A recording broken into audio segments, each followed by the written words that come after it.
이 시간 다 같이 자리에서 일어나셔서 하나님께서 오늘 우리에게 주시는 말씀 로마서 6장 6절에서 11절 말씀 저와 여러분이 한 절씩 교독하도록 하겠습니다. 우리의 옛사람이 그리스도와 함께 십자가에 달려 죽은 것은 죄의 몸을 멸하여서 우리가 다시는 죄의 노예가 되지 않게 하려는 것임을 우리는 압니다. 죽은 사람은 이미 죄의 세력에서 해방되었습니다. 우리가 그리스도와 함께 죽었으면 그와 함께 우리도 또한 살아날 것임을 믿습니다. 우리가 알기로 그리스도께서는 죽은 사람들 가운데서 살아나셔서 다시는 죽지 않으시며 다시는 죽음이 그를 지배하지 못합니다. 그리스도께서 죽으신 죽음은 죄에 대하여 단번에 죽으신 것이요 그분이 사시는 삶은 하나님을 위하여 사시는 것입니다. 이와 같이 여러분도 죄에 대해서는 죽은 사람이요 하나님을 위해서는 그리스도 예수 안에서 살고 있는 사람이라는 것을 알아야 합니다. 아멘. 자리에 앉으시기 바랍니다. 신학자 중에 희망신학이라는 어쩌면 별명 아니면 희망신학이라는 주제로 유명한 독일의 신학자 위르겐 몰트만 박사가 이런 말을 했습니다. 현대인은 우주에 대해서는 많이 알고 있으며, 그죠? 점점 이렇게 우주선도 발송하고 인공위성도 발사하고 또 이렇게 조사선도 발사하고 얼마나 많이 알고 있습니까? 최근에는 또 AI가 발달해서 정보화 시대에 대해서는 이 세상에 대해서는 예전보다 훨씬 현대인들이 많은 것을 알게 되고 앞으로 더 많이 알아가리라. 이것은 뭐 분명합니다. 그런데 문제는 정작 현대인은 자기 자신에 대해서는 점점 더 몰라가고 있지는 않은가. 자신에 대해서는 점점 더 무식해지고 있지는 않은가. 무슨 주제로 이야기하냐면 우리가 우리 자신을 알아야 된다는 겁니다. 우리가 우리 자신을 아는 것, 자기 인식은 너무너무 중요하다. 사람이 자신을 어떤 존재로 인식하느냐에 따라 그의 삶이 달라지죠. 종종 우리가 뉴스를 보면 그 대기업 오너 일가의 갑질에 대해서 종종 뉴스를 듣게 됩니다. 어떻게 저렇게까지 사람이 저렇게까지 어쩌면 좀 무례하고 저런 생각을 하고 저런 행동을 할까? 그들의 행동의 모습에는 그들이 어떤 생각을 하고 있는지 그 행동의 모습에서 알 수가 있죠. 아마 그들은 자신들을 왕이라고 생각하지 않을까? 왕비라고 생각하지 않을까? 공주라고 생각하지 않을까? 이 세상이 자기 자신을 위해 자기 자신 발밑에서 자신들을 섬기는 사람들이라고 생각하지 않을까 여겨질 만큼 그들의 행동이 너무 갑질이 너무하다는 거죠. 아마 적어도 그들의 기업 안에서 자기보다 높은 사람 없다고 생각하는 것 같아요. 자기가 최고의 높은 자리에 있고 그래서 모든 직원들은 자기 앞에 무릎 꿇어야 될 존재다. 그러니까 어떤 인식을 갖고 있느냐가 그 사람의 말이나 행동, 그 삶의 라이프 스타일을 어쩌면 결정짓는다라고 할 수 있는 하나의 예라는 거죠. 여러분은 여러분 자신이 누구라고 생각하십니까? 여러분은 여러분 자신이 누구라고 생각합니까? 사람들이 우리를 그리스도인이라고 합니다. 크리스찬, 그리스도인. 우리가 믿는, 우리 주님을 믿는 이 신앙을 그리스도교, 기독교라고 합니다. 그만큼 그리스도를 빼놓고서는 예수 그리스도를 빼놓고서는 우리 자신을 뭐라고 이렇게 설명할 수가 없어요. 예수 그리스도가 빠져버리면 우리는 우리 자신의 정체성을 잃어버리는 거죠. 그래서 초대교회의 수많은 신자들이 예수 그리스도를 얼마나 말했던지 이 기독교에 대해서 그리스도교에 대해서 알지 못하는 사람들조차 저 사람들은 그리스도인이라고 부른 거예요. 왜요? 계속 그리스도를 이야기하니까. 그래서 우리가 신앙생활을 하면서 이 그리스도, 예수 그리스도 그분을 아는 것, 그분과 우리의 관계를 아는 것, 그분이 우리 안에서 행하신 일과 행하고 계신 일을 아는 것은 너무너무 중요하다는 거죠. 우리가 벌써 3주째 이 로마서 말씀을 통해서 그리스도인은 누구고 그리스도인의 삶이란 무엇인가에 대해서 우리가 살펴보고 있습니다. 고린도 5장 17절 우리 같이 한 목소리 한번 읽어볼까요? 시작. 누구든지 그리스도 안에 있으면 그는 새로운 피조물입니다. 옛것은 지나갔습니다. 보십시오, 새 것이 되었습니다. 우리를 규정짓는 너무너무 중요한 말이에요. 여러분 믿습니까? 이 말씀을 여러분 믿습니까? 이 말씀이 여러분을 설명하고 있어요. 옛것은 지나갔습니다. 보십시오, 새 것이 되었습니다. 여러분 새로운 피조물입니다. 예수 그리스도의 십자가에서 이미 예수님이 단번에 십자가를 지실 때 그 안에서 옛사람, 우리의 옛사람은 완전히 죽었고 예수님이 죽음에서 부활하실 때 우리는 다 새 사람이 되었다. 새로운 역사, 새 사람이 되었다. 이것이 성경에서 우리 자신을 설명하는 말이라는 거죠. 우리가 지난주에 아담 안에서와 그리스도 안에서 끼치는 영향에 대해서 우리가 배웠죠. 아담 안에서 우리는 태어났어요. 그래서 우리의 생김새도 아담처럼 생겼고 아담이 범죄한 이후로 우리 가운데 우리가 뭐 열심히 아담에게서 뭔가 배우고 아담에게서 뭔가 익히기 위해서 우리에게 얻어진 것이 아니라 그냥 너무나 자연스럽게 너무나 저절로 유전으로 그냥 우리가 물려받아요. 아담의 모든 것을 아담의 생김새, 아담의 어떤 삶의 인간성뿐만 아니라 그의 죄의 본성까지도 우리에게나 열심히 뭐 화를 내고 싶어서 화를 막 내려고 노력해서 화가 나는 게 아니고 뭐 죄를 지으려고 막 노력해서 죄를 짓는 게 아니고 저절로 너무나 자연스럽게 막 화가 나기도 하고 죄를 짓게 되는 이런 것들이 아담으로부터 우리가 물려받았다는 거죠. 이게 하나의 원칙이었는데 그러면 반대로 또 원칙상 그리스도 안에 있다면 우리가 아담 안에 있었기 때문에 아담의 모든 것을 물려받았다면 그리스도 안에 있다면 그리스도 안에 있는 모든 것이 우리의 노력이 아니라 값없이 하나님의 은혜로 우리에게 주어진다. 이것이 성경이 우리에게 말씀하시는 복음이에요.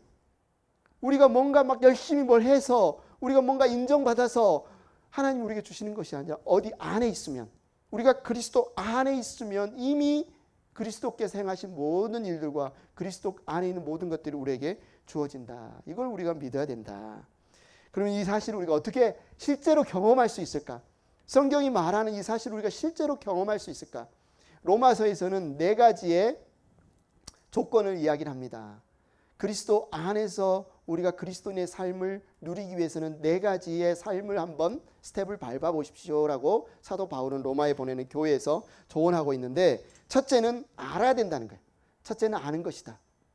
그리스도인의 삶을 건강하고 정상적이고 성장하고 자라가는 풍성한 그리스도인의 삶을 살기 위해 첫째는 알아야 된다. 둘째는 여겨야 된다. 셋째는 하나님께 우리 자신을 내어 드려야 된다.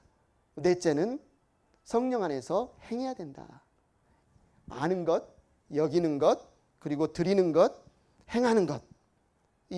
이것이 바로 우리가 그리스도인의 정체성을 가지고 그리스도인의 삶을 사는 우리에게 실제적으로 살 수 있는 방법이다. 이렇게 우리에게 권면하고 있어요.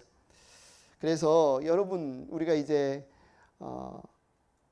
3주 오늘까지 3주의 말씀 그리스도인의 삶은 무엇인가에 대한 3주의 말씀을 들었고 앞으로 3주를 더 이 말씀을 나누기로 합니다. 그러고 나면 3월 마지막 주에는 선교 주간으로 우리가 예배를 드리고 종료주일 그 다음에 부활주일이 옵니다. 여러분이 부활주일에는 정말 감사와 기쁨이 넘쳤으면 좋겠다. 이 예수 그리스도께서 행하신 이 일이 여러분에게 너무너무 보여졌으면 좋겠고 비춰졌으면 좋겠고 왜 우리 가운데 힘이 없을까? 왜 우리 가운데 자꾸 의기소침하고 우리가 왜 자꾸 능력이 없을까? 하나님이 이미 행하신 이 사실에 대한 진리를 깨닫지 못하기 때문에 우리 자신을 너무너무 바라보고 주님을 바라보지 못하기 때문에 우리가 지치는 것은 아닌가. 그래서 그리스도인의 삶에 대해서 정말 하나님께서 성령께서 우리에게 비춰주시기를 간절히 기도합니다. 그래서 우리 모두가 오늘 말씀을 통해서 성령의 인도하심을 받기를 축원합니다. 우리가 그리스도와 함께 죽은 것 이것은 역사적인 사실입니다. 우리가 죽은 것은 그냥 어떤 추상적인 개념적인 것이 아니라 실제로 죽었다는 거예요. 우리가 실제로 죽었다.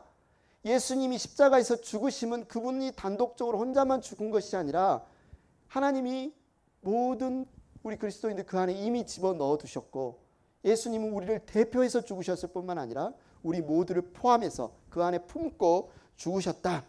로마서 6장 1절부터 11절 계속 말씀하시는 것이 이거예요.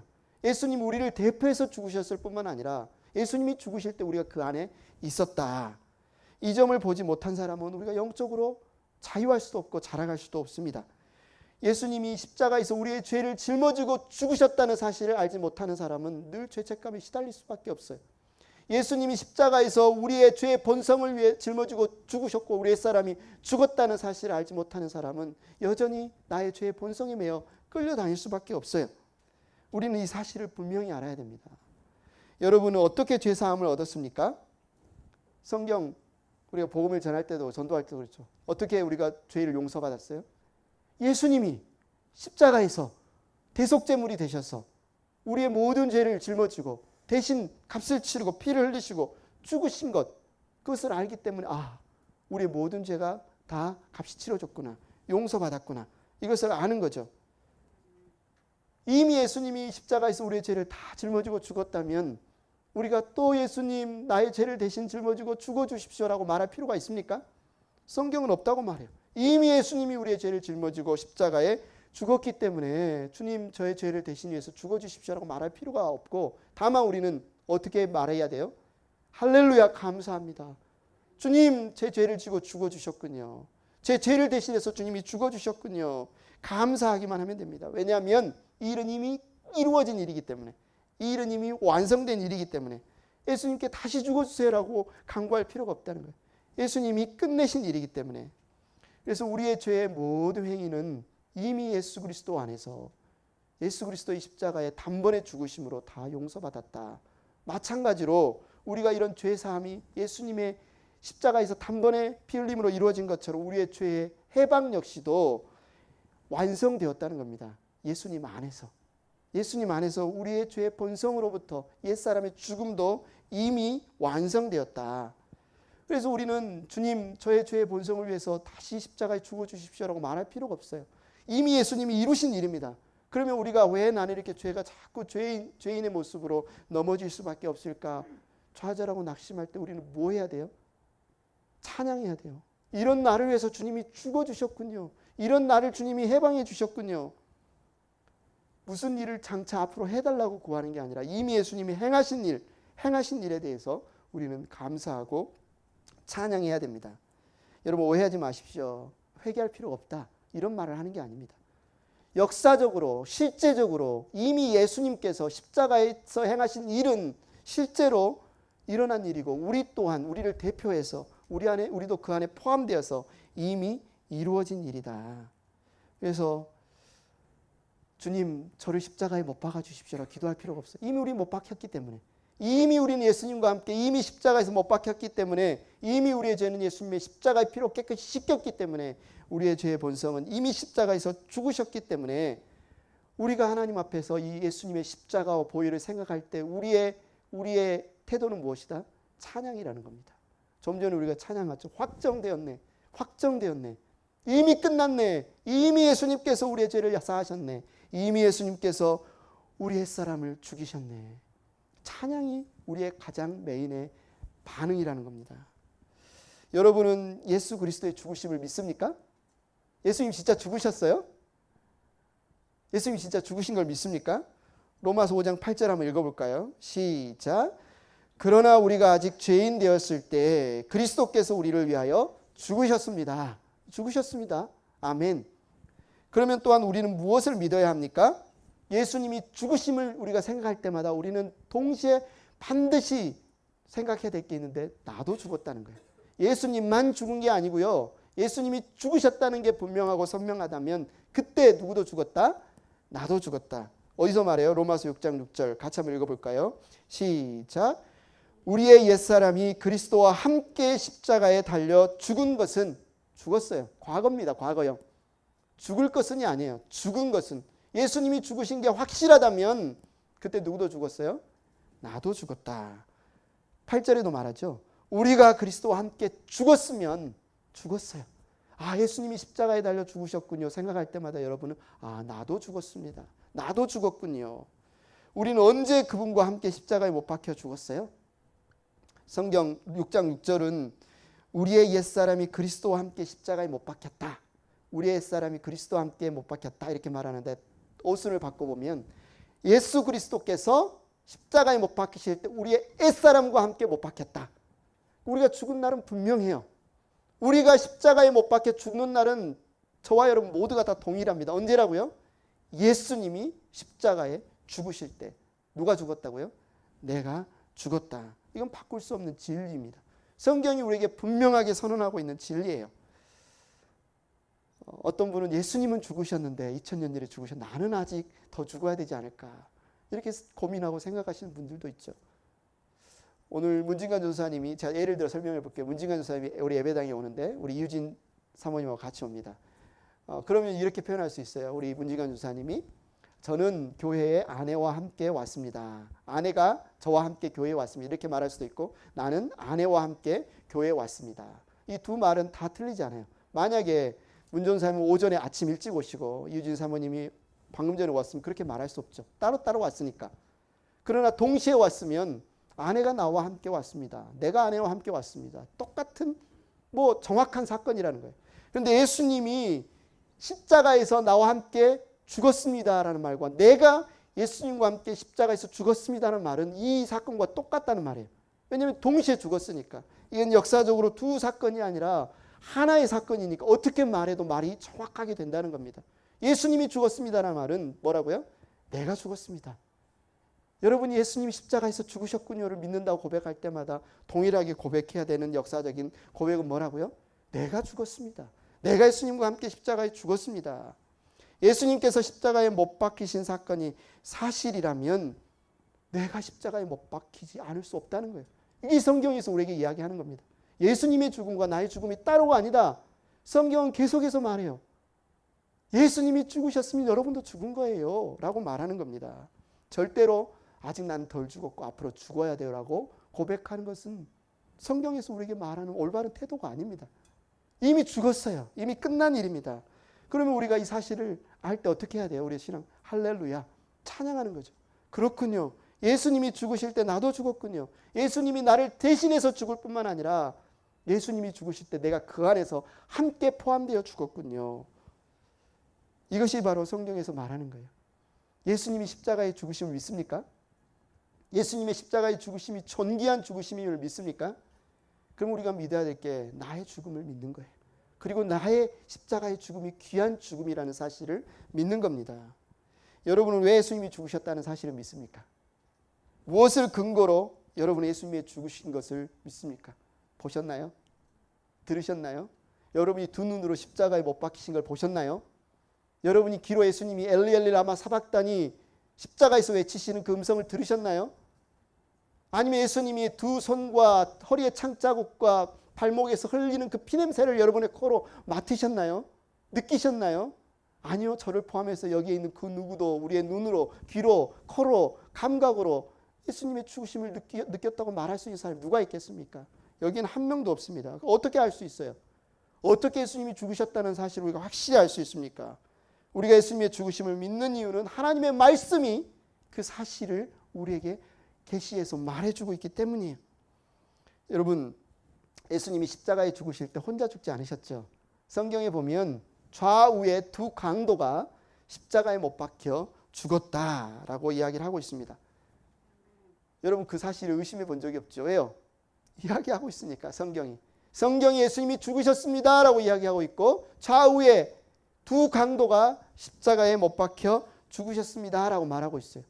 우리는 성경이 말하고 있는 이 사실을 알 수 있어요. 아, 예수님이 죽으셨구나. 두 강도가 좌우에서 죽으셨구나. 그런데 오늘 로마서 6장 1절부터 11절 우리에게 또 무엇이 또 사실이라고 말하는 거예요? 그때 저와 여러분도 죽었다라는 사실을, 그것이 사실이라는 것을 말하고 있어요. 아마 예수님이 십자가에서 죽으실 때, 예수님이 십자가에 손에 못 박힐 때 옆에서 강도들도 못 박혔잖아요. 어쩌면 예수님의 죽으심을 가장 가까이서 경험한 사람들 중에 한 사람이 강도들 아니겠습니까? 예수님이 못 박히시는 그 시간대에 그 옆자리에서 그 숨소리 그 듣고 같이 못 박혀서 참 예수님의 십자가를 가장 가까이에서 경험한 사람이구나 라고 우리가 생각할 수 있어요. 그러나 성경은 아니다. 그보다 더 가깝게 예수님의 십자가의 죽으심을 경험한 사람이 있는데 그가 바로 저와 여러분이라는 겁니다. 왜 그래요? 이 두 강도는 예수님이 못 박히실 때 동시에 못 박혔지만 같은 나무에 못 박히지 않았어요. 좌우에 다른 나무에 못 박혔어요. 그러나 저와 여러분 어떻습니까? 성경이 말씀하시기를, 하나님이 말씀하시기를 예수님이 십자가에 못 박히실 때 우리는 예수님과 같은 나무에 못 박혔다고 말씀하고 있어요. 예수님의 죽음은 곧 우리의 죽음이다. 어떻게 할 수 있다고요? 하나님이 말씀하셨기 때문에, 그렇게 말씀하셨기 때문에 우리에게는 충분한 이유가 된다. 우리의 느낌과는 관계없습니다. 우리의 느낌은 얼마나 변동스럽습니까? 우리가 예수님이 죽었다고 느끼든 느끼지 않든 예수님이 죽으셨다는 사실은 변하지 않습니다. 우리가 때때로 나가 죽었나 안 죽었나 어떤 때는 막 느껴지기도 하고 그런 것 같기도 하고 안 그런 것 같기도 하고 우리의 느낌과 전혀 상관없이 성경은 예수님이 죽으셨고 예수님이 죽으실 때 저와 여러분이 그 안에서 함께 죽었다라고 이야기를 합니다. 이것은 분명한 사실이다. 예수님이 죽으셨다. 두 강도가 예수님이 옆자리에서 죽었다. 우리는 예수님 안에서 십자가에 못 박혀 죽었다. 그래서 로마서 6장 7절은 담대하게 우리에게 이렇게 선언해요. 같이 한번 읽어볼까요? 시작. 죽은 사람은 이미 죄의 세력에서 해방되었습니다. 할렐루야. 이거는 사실이에요. 우리가 그렇게 느끼든 느끼지 않든 이 역사적인 사실은 변함이 없습니다. 이미 죽은 사람은 죄의 세력에서 해방되었습니다. 이 성경의 내용, 이 내용을 내가 더 의지를 들여서 믿어야지. 믿습니다. 이렇게 말하면 더 믿어져서 이 사실 우리에게 능력으로 다가오는 게 아니에요. 우리의 의지나 우리의 노력으로 예수님이 십자가에 죽으시고 우리가 함께 죽은 이 사실이 더 배가 되거나 줄어드는 게 아닙니다. 이것은 하나님이 이미 행하신 일이에요. 우리는 다만 믿음으로, 그죠? 우리의 눈이 열려서 하나님이 십자가에서 예수님 안에서 행하신 일들을 보일 때, 믿으실 때 우리에게 능력으로 다가오는 겁니다. 우리가 때때로 신앙생활을 시작하면서 우리 스스로를 구원에 이르려고 얼마나 노력합니까? 더 기도하고 더 성경 읽고 더 교회 나가고 뭔가 더 다른 사람들 돕고 구제하고 봉사하고 그런데 우리 안에 여전히 불안함이 있고 여전히 왜 이렇게 나는 죄에서 벗어나지 못할까 낙심이 있고 애통이 있는데 어떻게 거기서 해방되었어요? 우리의 노력으로 해방되었습니까? 우리의 의지로 해방되었습니까? 아니요. 오늘 하나님이 우리의 눈을 열어주셔요. 빛을 비춰주세요. 그러자 예수님이 죽으실 때 내가 함께 죽었구나. 예수님의 피 흘리심은 나의 그 극악무도한 죄, 어떤 죄라도 씻지 못할 죄가 없으신 보혈이구나. 이게 보여질 때 우리 안에 평안이 옵니다. 우리 안에 기쁨이 옵니다. 우리 안에 감사가 옵니다. 우리가 우리의 죄, 우리의 모든 죄가 용서받은 것도 예수 그리스도의 십자가의 피 때문이라면 우리의 죄의 세력, 우리가 거룩한 삶을 살게 되는 근거도 예수 그리스도의 십자가의 죽으심 때문이라는 겁니다. 하나님이 구원하신 방법은 사람이 구원에 이르려는 방법과 너무나 틀려요. 솔직히 말해 보십시오. 우리가 죄를 안 짓기 위해서 어떻게 합니까? 어떻게 생각합니까? 내가 조금 더 절제를 잘하면 막 화가 막 치밀어 올 때 내가 좀 더 나의 죄를 억누를 수 있으면 내가 좀 더 참을성이 있으면 내가 좀 더 믿음이 있으면 내가 좀 더 사랑이 넘치면 내가 정말 그리스도인답게 살 수 있지 않을까? 나는 왜 이렇게 참지 못하나? 나는 왜 형제를 사랑하지 못하나? 나는 왜 또 긍휼을 베풀지 못하나? 나에게 힘이 너무 약해. 내가 조금 더 믿음이 좋으면 내가 조금 더 힘이 있으면 강하다면 이 죄를 억눌러서 내가 이길 수 있지 않을까? 많은 그리스도인들이 이런 착각을 해요. 그런데 하나님의 방법은 우리에게 막 그 힘을 주시는 게 아니고 우리에게 막 힘을 주셔서 죄를 이기게 하시는 게 아니고 오히려 나의 죄인됨을 죽이심으로 죄인된 나를 십자가에 못 박으심으로 이 문제를 해결한다는 거예요. 많은 그리스도인들은 나의 약함을 인해 비통하며 나의 연약함을 인해 기도하면서 내 자신의 모습 조금 더 내가 더 나아져야 되는데 너무너무 집중합니다. 내가 조금 더 강하다면 내 거친 성질을 극복할 수 있을 텐데 하나님께 강한 힘을 좀 주십시오. 하나님 내게 힘을 좀 주십시오. 이렇게 기도해요. 그런데 하나님의 방법은 내게 힘을 주심으로 이 죄를 이기게 하시는 게 아니라 나를 약하게 하심으로 나의 모든 몸에 힘을 빼심으로 죄인된 나의 죄성에 있는 죄인에게 힘을 주시지 않음으로 우리를 죄에서 구출하신다는 거예요. 인간이 생각할 때 얼마나 비상식적입니까? 얼마나 기이합니까? 사도 바울이 그래서 고백해요. 약한 나로 강하게. 내가 약해질수록 강해지는구나. 내가 연약해질수록 내가 약해질수록 하나님의 강하심이 드러나는구나. 이게 하나님의 방법이라는 거죠. 우리 옛사람을 강하게 하시는 것이 아니라 그냥 십자가에 못 박혀 죽게 하심으로 옛사람이 아무것도 하지 못하게 하심으로 오히려 우리를 자유케 하시고 오히려 우리로 죄를 이기게 하시고 오히려 우리로 능력 있는 삶을 살게 하신다. 여러분, 혹시나 여러분의 힘으로, 여러분의 노력으로 여러분의 성질을, 여러분의 성품을 절제하고 뭔가 여러분의 그리스도인의 삶을 살아보려고 믿음 있는 신앙생활을 해보려고 애썼던 분들이 있다면 우리 정직해집시다. 솔직해집시다. 안 됩니다. 안 돼요. 우리에게 능력이 없습니다. 시인하십시오. 또 뭘 시인해요? 내가 나의 죄를 용서받을 때 예수님의 십자가의 보혈 위에 내가 단 한 톨이라도 내 힘을 보탠 게 없습니다. 예수님의 십자가의 능력이 99%고 나의 1%가 더해져서 나의 죄가 용서받은 게 아니에요. 마찬가지로 나의 죄인됨에서 내가 자유롭게 된 건 역시도 온전히 하나님이 예수님의 십자가로 행하신 일이지 나의 1%의 나의 공로나 나의 보탬으로 되어진 게 아니라는 것을 여러분 시인하시기 바랍니다. 내 어떤 공로나 노력으로 되어진 것이 아니고 모든 것은 예수님이 행하신 일이다. 예수님이 이루신 일이다. 이것을 아는 것에서부터 그리스도인의 삶이 시작된다는 거예요. 서신서를 보십시오. 바울은 이 복음과 99% 예수님 플러스 1% 인간의 율법의 행위, 할례받음, 이것을 주장하는 세력과 끊임없이 싸우고 있지 않습니까? 그런데 우리가 왜 예수님이 다 하나님이 행하신 것 왜 내 1%를 더해야 된다고 여러분 생각하는 걸까요? 그래서 우리가 올바로 아는 것, 이것이 그리스도인의 삶을 사는데 너무너무 중요합니다. 아는 것이 성장하는 것입니다.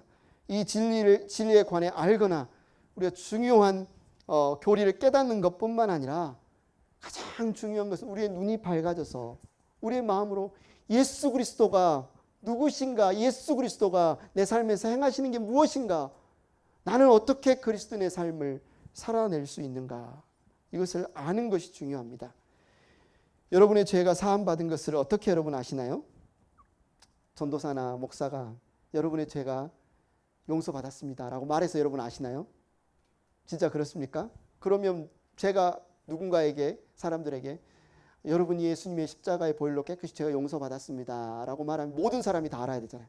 근데 어떤 사람은 제가 아무리 그렇게 이야기를 해도 여전히 죄책감에 시달리고 여전히 자신의 의와 자신의 어떤 노력으로 죄에서 벗어나려고 애쓰는 사람이 있는가 하면, 어떤 사람은 그 말씀을 듣고 아 그렇군요, 예수님의 십자가의 보혈로 내 모든 죄가 용서받았군요, 이것을 믿고 평안을 누릴까요?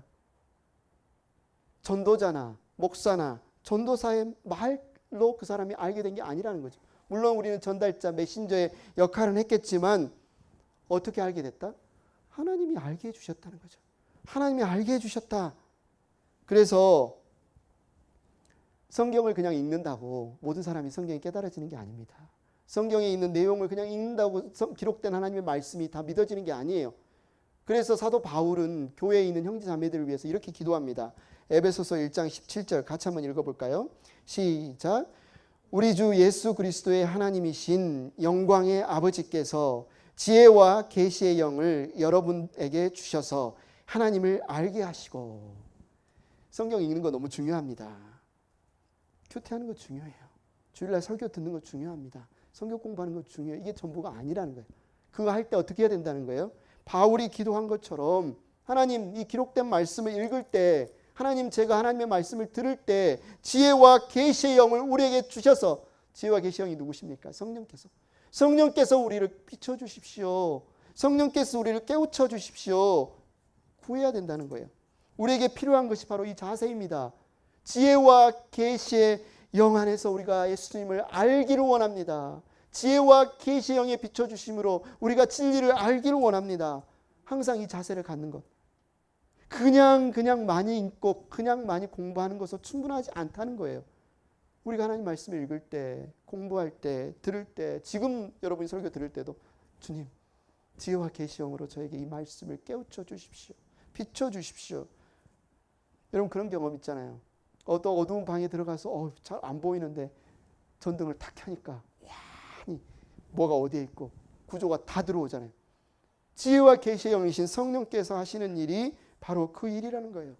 성령께서 비춰주시면 우리가 읽는 말씀이 우리가 어떤 존재고 하나님이 예수 그리스도를 통해서 우리의 죄를 어떻게 하셨고 우리의 죄의 본성 예수님이 죽으실 때 어떻게 되었는지 우리에게 비춰주신다는 거예요. 예수님을 통해서 우리에게 하신 놀라운 구원이 보인다는 거예요. 우리가 평강과 기쁨만 해서 살아갈 수 있다는 겁니다. 죄로부터의 해방은 죄를 용서받는 것과 원칙상 같다. 누가 하셨다? 하나님이 하셨다. 언제 하셨다? 예수님이 십자가에 죽으실 때 이미 다 끝내셨다. 예수님이 십자가에서 흘리신 모든 보혈로 우리의 죄값이 다 치러진 것처럼 예수님이 십자가에서 우리를 품고 죽으심으로 우리가 죄에서 해방되었다. 이것은 그냥 어떤 전도자가 여러분에게 알려주셨기 때문이거나 성경에 그 사실이 기록된 것뿐만 아니라 어떻게 우리가 깨달을 수 있다? 지혜와 계시의 영을 통해서 우리가 깨달을 수 있다. 예수님께서 우리에게 성령을 보내주시겠다고 약속하면서 성령께서 하시는 가장 큰 일이 뭐예요? 우리를 진리로 깨우쳐 주신다는 거죠. 우리를 생명의 길로 인도해 주신다는 거죠.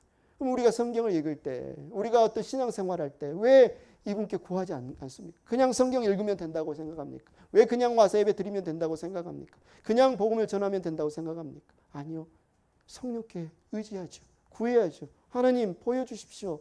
이 말씀이 들리게 해주십시오. 깨우쳐 주십시오. 여러분의 문제가 있으면 그분께 구해야죠. 여러분 아무 느낌이 없고 이해가 되지 않는다 할지라도 하나님이 비춰주시면, 성령께서 비춰주시면 여러분의 상황, 여러분을 둘러싼 상황, 여러분이 경험하는 그 어떤 것도 이 하나님의 사랑에서, 하나님의 진리에서 여러분을 끊어낼 수 없고 여러분의 믿음을 흔들 수 없는 것을 믿기 바랍니다. 사도 바울은 로마서 6장 6절에서 우리의 신앙의 중요한 점을 이렇게 지적하는 거예요. 우리의 옛사람이 그리스도와 함께 십자가에 달려 죽은 것은 죄의 몸을 멸하려고 우리가 다시는 죄의 노예가 되지 않게 하려는 것임을 우리는 압니다. 우리는 압니다.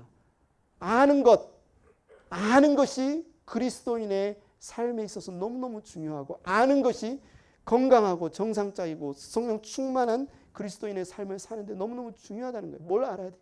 우리에게 이미 일어난 일을 여러분이 분명히 알아야 돼요. 성경을 읽어도 잘 모른다면, 성경을 읽어도 잘 깨달아지지 않는다면 하나님께서 이제 너희가 알아서 해라.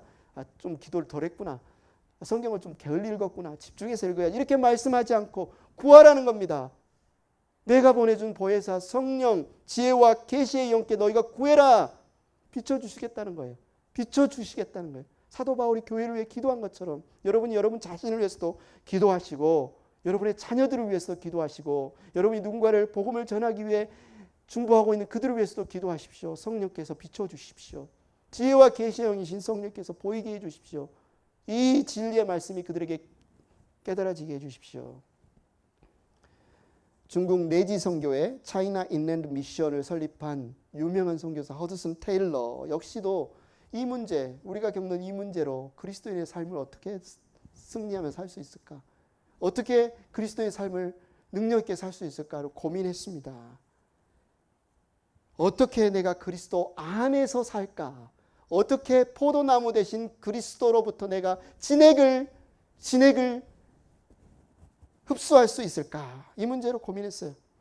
그는 그리스도인의 삶이라는 것은 무기력하고 무능력하고 능력 없는 삶이 아니라 능력 있는 풍성한 생명이 넘치는 삶이어야 한다는 사실을 너무너무 알았는데, 그러나 자기 안에 그 능력이 없는 것을 깨달은 거예요. 내가 선교사로 왔는데, 고향을 떠나서 이 중국 땅까지 복음을 전하러 왔는데 자기 안에 사랑이 없고 자기 안에 능력이 없는 사실을 깨달은 거예요. 우리가 수요 기도회 때 지난주에 기도 제목을 나누면서 통일하게 고백했던 게 이것입니다. 우리에게 왜 이렇게 능력이 없을까요? 내가 정말 그리스도인답게 살아야 되는데 우리 안에 왜 이런 능력이 없을까요? 그는 이 자신의 이 갈급함, 자신의 이 필요가 예수 그리스도를 통해서 채워질 수 있다는 사실을 분명히 보았습니다. 1869년 그는 누님께 편지로 이렇게 고백했어요. 나는 내가 그리스도 안에 있을 수 있기만 하면, 내가 그리스도 안에 들어갈 수 있기만 하면 내 모든 것이 좋아지리라는 사실을 알지만 들어갈 수가 없습니다. 누님 들어갈 수가 없습니다. 내가 그리스도 안에 들어가려고 하면 할수록 늘 미끄러집니다. 늘 미끄러집니다. 내 자신이 그 안에서 늘 멀어져 나옴을 느낍니다. 드디어 어느 날, 그런데 지혜와 계시의 영이신 성령께서 허드슨 테일러를 비춰주셨어요. 뭘 비춰주셨어요? 너는 들어오려고 노력할 필요가 없어. 너는 그리스도 안에 들어오려고 노력할 필요가 없어. 이미 너는 예수 그리스도 안에 있단다. 이 사실을 허드슨 테일러에게 비춰주신 거예요. 그는 누님께 이렇게 고백합니다. 나는 비결이 여기 있다고 느꼈습니다. 즉 내가 포도나무로부터 진액을 내 안으로 흡수하려고 노력할 것이 아니라 다만 주 예수님이 포도나무이심을 기억하면 된다는 것입니다. 그분은 뿌리요 줄기요 작은 가지이며 잎사귀요 꽃이요 과실이며 모든 것이 되십니다. 또한 그는 그를 도와주었던 후원했던 한 친구에게 이렇게 편지를 썼습니다. 나는 내 자신을 그리스도의 지체로 만들려고 노력할 필요가 없습니다. 왜냐하면 이미 나는 주님 안에 지체가 되어 있기 때문입니다. 나는 이 사실을 믿고 그대로 행하기만 하면 됩니다. 오래전부터 제가 그것을 읽었었지만, 성경을 통해서 읽었었지만 지금이야 이것이 실제로 내가 실제로 그렇게 그리스도 안에 있고 그리스도의 지체됨을 믿어졌습니다. 보였습니다. 이것이 본래부터 사실이었습니다. 이것은 성경에서 이미 2000년 전에 하나님이 이루신 일이었는데 지금까지는 허드슨 테일러에게 그게 믿어지지 않았다가 지혜와 계시의 영이신 성령께서 비춰주실 때 그가 믿게 된 거예요. 그래서 그는 누님께 이렇게 편지를 마무리합니다. 제가 얼마나 그 사실을 누님께 설명할 수 있을지 모르겠습니다.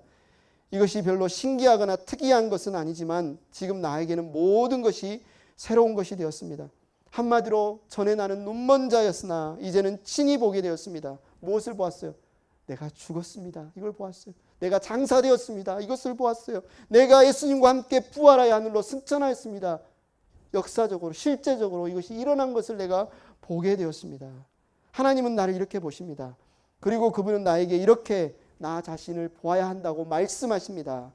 그분이 나를 제일 잘 아십니다. 아, 이 진리를 보는 것이 얼마나 큰 기쁨의 일인가요? 저는 누님을 위해 기도합니다. 지혜와 계시의 영이신 성령께서 누님을 비춰주셔서 누님도 누님에게 일어난 이 사실을 보게 되기를, 그래서 풍성하게 누리게 되기를 저는 기도합니다. 할렐루야. 여러분이 그리스도 안에 있다는 사실을 보는 것이 얼마나 큰 기쁨이고 은혜이니까 생각해 보십시오. 이미 여러분의 방 안에 들어와 있는데 방에 들어가야 되는데 어떻게 방에 들어가지? 라고 말한다면 얼마나 어리석은 정신 이상적인 행동이겠어요. 이미 그리스도 안에 나는 있는데 어떻게 내가 그리스도 안에 들어가지? 주님, 나 그리스도 안으로 넣어주십시오 라고 말하는 것이 얼마나 이상한 일이겠습니까? 얼마나 우스운 일이겠습니까? 성경은 우리에게 이야기하는 거예요. 이미 예수님이 죽으실 때 우리를 그 안에 품고 하나님이 우리를 그 안에 넣었다는 거예요. 우리가 아니라. 지난주에 했죠. 우리는 하나님에게서 나서 그리스도와 함께 죽었다. 그리스도 안에 들어갈 수 있게 하시는 분은 이 세상에 오직 하나님밖에 없어요. 어떻게 들어갔다고요? 하나님이 넣으셨다. 그래서 십자가에서 예수님이 죽었다. 이건 이미 우리에게 일어난 일입니다.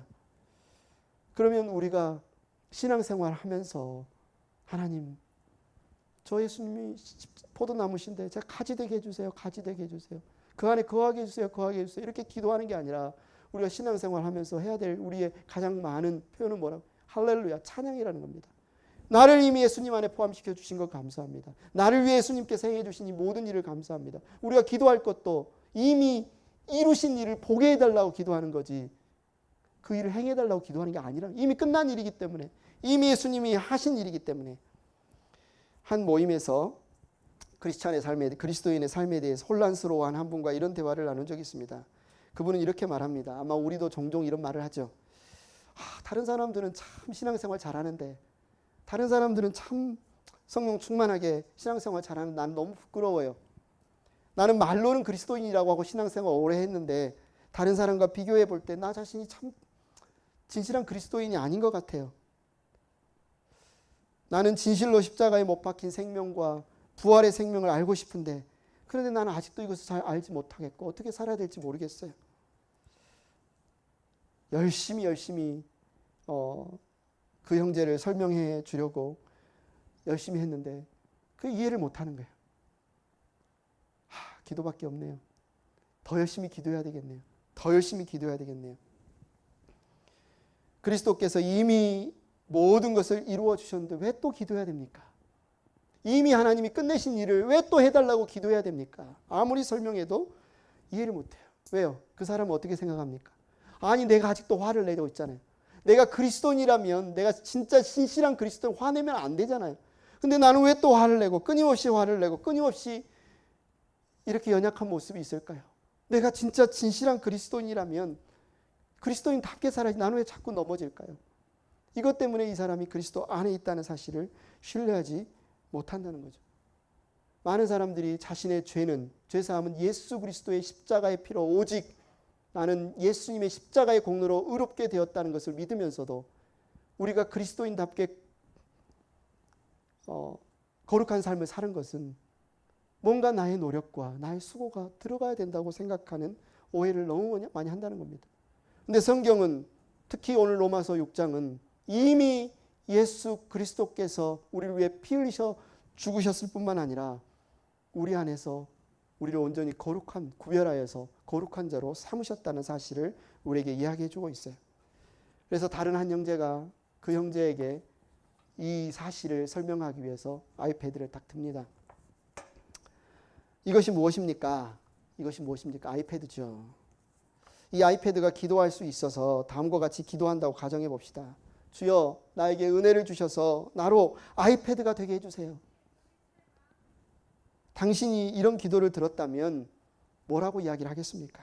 그 친구가 대답하기를 아이패드가 그렇게 멍청하겠습니까? 자기가 아이패드인데 이미 아이패드인데 아이패드 되게 해달라고 기도하는 게 참 말이 됩니까? 그런데 이 형제에게는 말하는 거예요. 당신이 지금 아이패드와 똑같이 기도를 하고 있습니다.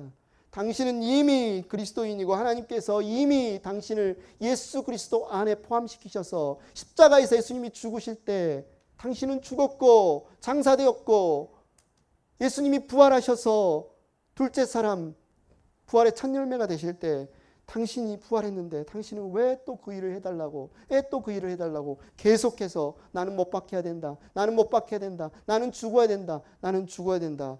이렇게 말하고 있습니까? 주님은 이미 너는 죽었다. 너는 이미 그리스도 안에 생명을 얻었다라고 말씀하는데 당신은 왜 아이패드처럼 또 아이패드가 되게 해달라고 어리석음으로 구하고 있습니까? 다만 지혜와 계시의 영이 당신의 눈을 열어서 당신에게 일어난 이 하나님 행하신 일을 볼 수 있기를 바랍니다. 이것이 핵심이라는 거죠. 이것이 핵심이라는 겁니다. 우리는 다시 죽을 필요가 없어요. 이미 죽었기 때문에. 여러분 이미 죽은 사람입니다. 어떻게 죽어야 되지? 어떻게 죽어야 되지? 언제 죽을까? 이미 여러분은 예수 그리스도와 함께 여러분의 옛사람은 십자가에서 죽었다. 성경에서 우리에게 너무너무 분명하게 선언해요. 그럼 우리가 뭐라고 고백해야 되는가? 우리 찬양하기만 하면 된다는. 확정되었네. 확정되었네. 내가 예수 그리스도 안에서 이미 죽었네. 그리고 여러분은 기도하시기 바랍니다. 지혜와 계시의 영이신 성령께서 보여주시기를 이 사실이 여러분 가운데 선명하게 비춰주시기를. 예수님이 십자가에서 죽으실 때 단순히 겉에 우리에게 발생하는 외부의 문제를 해결한 것이 아니라 우리의 근본적인 문제를 해결하셨다는 사실을 여러분 아시기 바랍니다.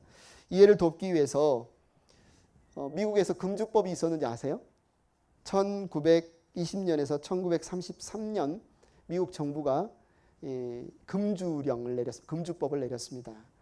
이걸 예로 한번 들어볼게요.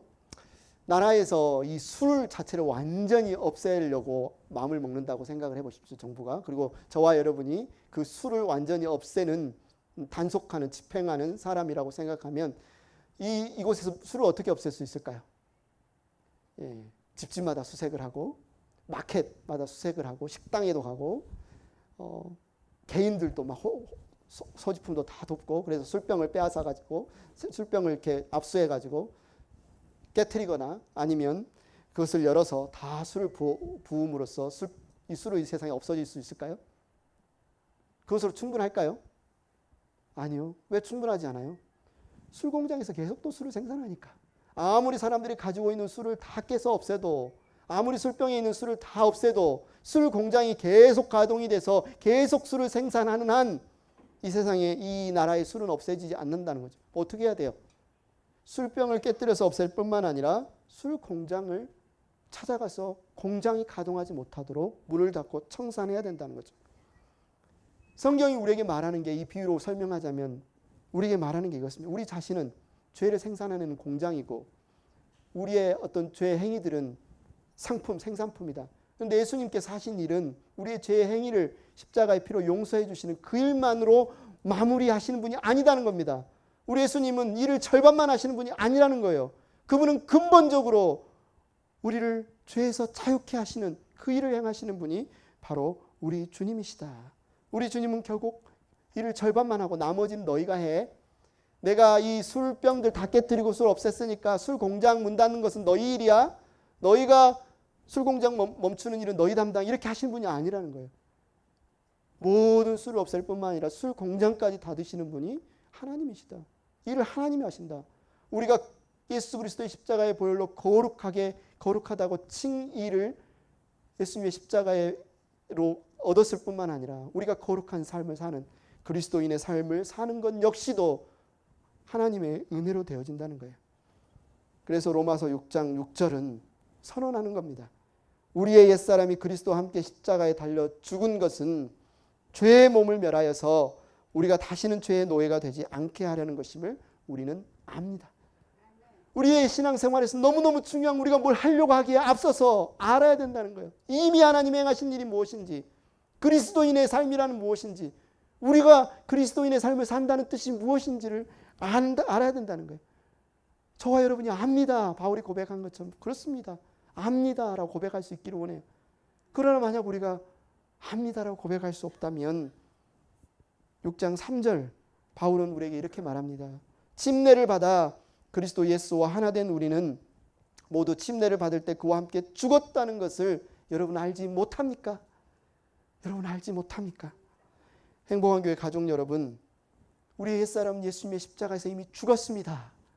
그리고 예수님이 죽음에서 부활하실 때 우리는 새 사람으로 함께 부활했다는 사실을 아는 것이 우리가 그리스도인의 삶을 사는데 첫걸음이라는 거죠.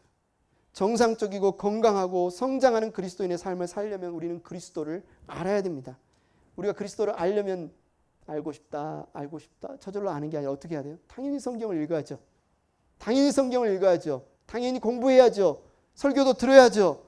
들을 때 우리에게 이성이 필요합니다. 그죠? 아, 이게 무슨 말이지? 이 단어의 뜻은 무엇이지?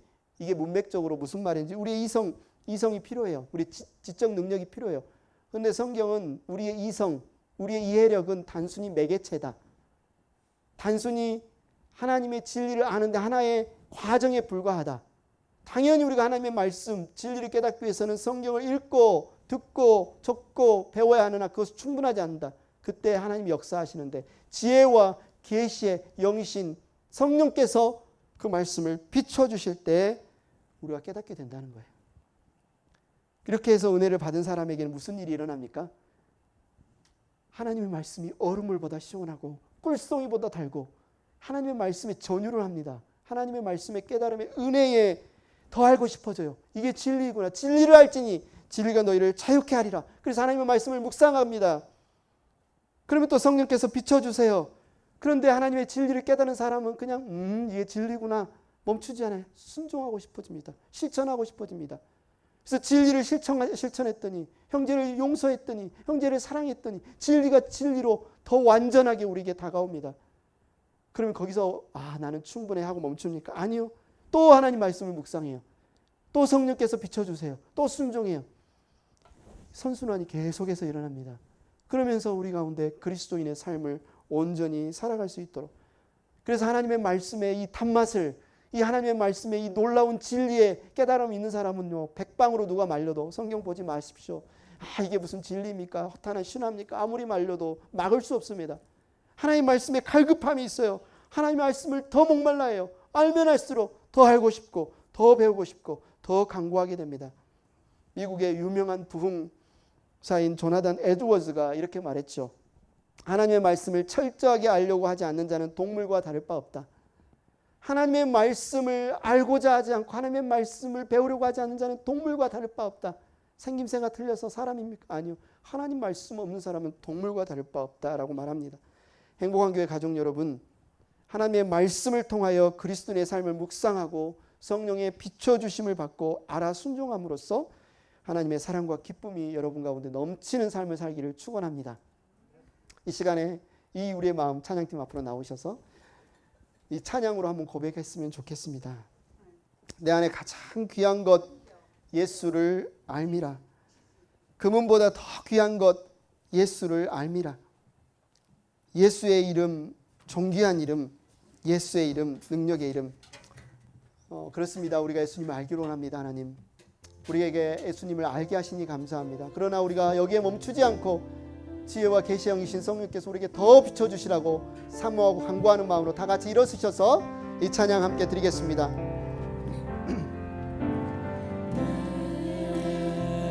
안에 가장 귀한 것 예수를 알미라.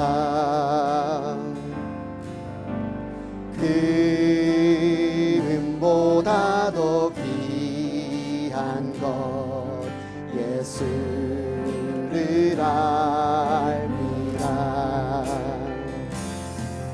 세상 지식보다 귀한 것 예수를 알미라. 내 안에 가장 귀한 것 예수를 알미라. 예수의 이름 존귀한 그 이름 예수의 이름 능력의 그 이름 내 안에 가장 귀한 것 내 안에 가장 귀한 것 예수를 알미라.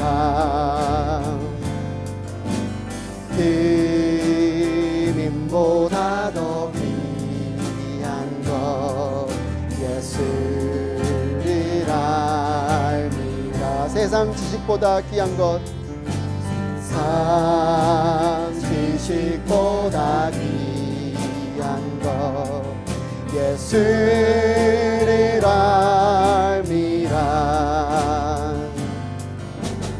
내 안에 가장 귀한 것 예수를 알미라. 예수의 이름 존귀한 그 이름 예수의 이름 능력의 그 이름.